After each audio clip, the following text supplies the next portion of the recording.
TNI AD menggelar latihan taktis Ancap BTP 13 tahun 2021 Kartika Yuda.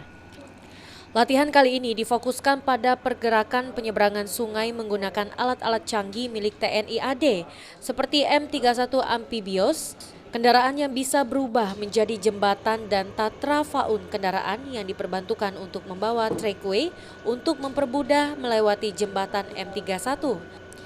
Tidak hanya jalur darat, TNI AD juga melaksanakan atraksi terjun payung oleh 188 pasukan Brigif 13 menggunakan pesawat Hercules. Dan Kodiklat TNI AD, Legend TNI AM Putranto mengatakan, alat terbaru milik TNI AD ini tidak hanya bisa digunakan saat perang saja, tapi di masa damai alat ini bisa digunakan untuk bencana alam dan pembangunan infrastruktur di aliran sungai yang memang tidak ada akses jembatan.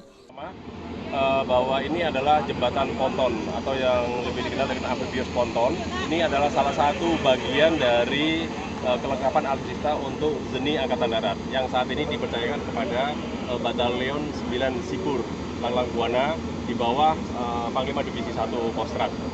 Hari ini kita bagian dari latihan puncak untuk Angkatan Darat yang dikenal dengan Kartika Yuda ya tahun 2001.